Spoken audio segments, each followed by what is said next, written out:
Buen día a todos, nosotros somos el equipo número 3 y vamos a exponer sobre el gráfico circular, que también es llamado gráfico de pastel o diagrama de sectores. Nuestro equipo está conformado por Fierro Obeso Ana Guadalupe, por su servidor Osuna Ibarra Rodrigo, por Salazar Hernández Saraí y por Soto Rivera Judith Selene. Para comenzar voy a hablar un poco sobre de dónde proviene el gráfico circular y qué es o en qué consiste.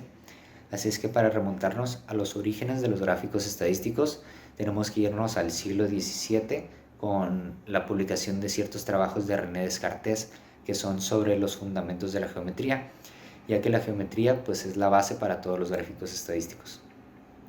Aún teniendo estas publicaciones René Descartes, se considera que el padre de los gráficos estadísticos fue William Playfair. William Playfair fue un político y economista del siglo XVIII, quien sí no creó el término ni fue el primero en crear un gráfico estadístico, pero fue quien más impulsó y más publicó sobre la idea de utilizar gráficos para representar información y fue quien más expuso sobre sus ventajas. Él fue el inventor del diagrama de barras, que fue por primera vez utilizado en 1786, e inventó el diagrama circular, que publicó por primera vez en 1801. ¿Y en qué consiste el diagrama o gráfico circular? Pues como lo indica su nombre, consiste en un círculo que puede ser tanto tridimensional como bidimensional. Los distintos formatos tienen pros y contras, pero un problema que se suele encontrar en el formato tridimensional es que dependiendo de en qué posición o en qué ángulo se ponga la figura, se puede percibir la información de manera distinta. O sea que podemos pensar que un dato es mayor que uno cuando en realidad no es así. Así es que se tiene que poner atención a los datos numéricos que se representan. Tenemos que el círculo o la figura circular representa la totalidad de datos y esta totalidad se divide en secciones. Cada sección representa un dato y el tamaño de esta sección es proporcional a la frecuencia relativa.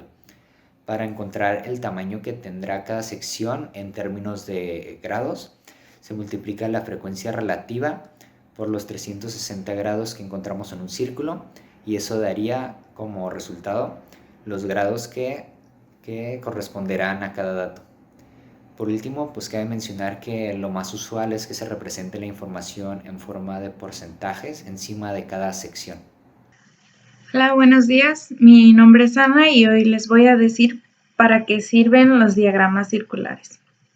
El diagrama circular, también llamado gráfica circular, gráfica de pastel o diagrama de sectores, sirve para representar variables cualitativas o discretas. Se utiliza para representar la porción de elementos de cada uno de los valores de la variable.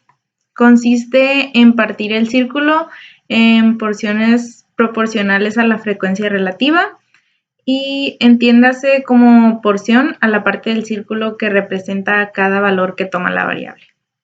Son muy útiles para mostrar de forma gráfica la proporción que representan los distintos componentes de un hecho o una variable.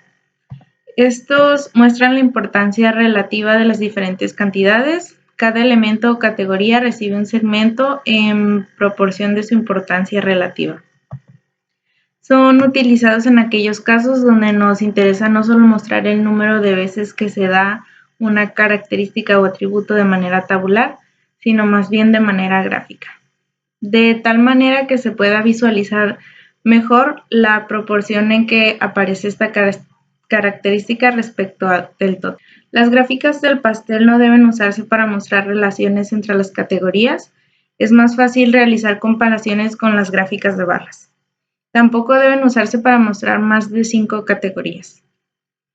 En la gráfica de pastel, ordenar las categorías de mayor a menor o viceversa no es conveniente porque esto se lee de arriba hacia abajo y en el sentido de las manecillas del reloj, por lo que si se colocan las categorías ordenadas en este sentido o en el sentido contrario, la categoría menos importante ocupa la posición de más importante.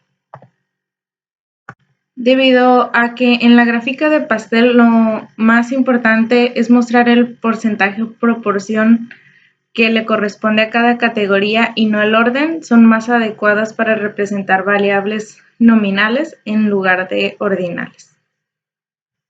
Hola, Yo les voy a hablar de las ventajas de los gráficos circulares. Entre las ventajas que representa la utilización de los gráficos circulares se encuentra el que sirven muy bien para representar la parte más importante de un todo. Es decir, gracias a su diseño, en el cual el círculo representa el 100%, es muy sencillo representar el elemento que tiene mayor frecuencia o que se encuentra presente en mayor cantidad de los elementos que se están analizando. También, gracias a este diseño, es fácil apreciar cómo se relacionan entre ellos los elementos en el gráfico y es muy sencillo compararlos. Otra ventaja es que por su diseño tan simple es muy fácil de entender y puede ser utilizado para presentar datos a una audiencia muy grande. Siendo un diseño tan intuitivo, es una herramienta muy útil para presentar información de forma sencilla y digerible. Y por último, por más superficial que suene, son gráficos llamativos. Sirven para captar la información de las audiencias. Sí sirven para comparar y presentar datos, pero debido a que no lo hacen de forma tan compleja y tan detallada e incluyen colores, resultan una buena herramienta de apoyo visual para mantener a las audiencias enganchadas. Yo les voy a dar un ejemplo de alguna variable fisiológica que se pueda representar mediante un diagrama circular. En este caso yo me basé en los volúmenes de sangre en los distintos componentes de circulación. Y bueno, a muy grandes rasgos, y como ya sabemos, la función de las arterias consiste en transportar la sangre con una presión alta hacia los tejidos. Las arteriolas son las últimas ramas pequeñas del sistema arterial y actúan controlando los conductos a través de los cuales se libera la sangre en los capilares. Asimismo, la función de los capilares consiste en el intercambio de líquidos, nutrientes, electrolitos, hormonas y otras sustancias en la sangre y el líquido intersticial. Para cumplir esta función, las paredes del capilar son finas y tienen muchos poros capilares diminutos que son permeables al agua y otras moléculas pequeñas. Por, por otro lado, las vénulas recogen sangre de los capilares y después se reúnen gradualmente formando venas de tamaño progresivamente mayor. Entonces, bueno, pasando a la gráfica, como podemos observar, el mayor porcentaje de sangre se encuentra pues circulando en las venas, con el 64%, que equivaldría a alrededor de 3.2 litros. En las arterias se encuentra el 13%, que equivaldría a 0.65 litros. En los capilares, con el 7%, 0.35 litros, al igual que en el corazón. Y por último, en los vasos pulmonares se concentra el 9%, que equivale a 0.45 litros. Como podemos observar, pues la superficie transversal de las venas es mucho mayor que el de las arterias, con una medida casi 4 veces mayor que estas. Y bueno, eso sería todo por nuestra parte. Muchas gracias.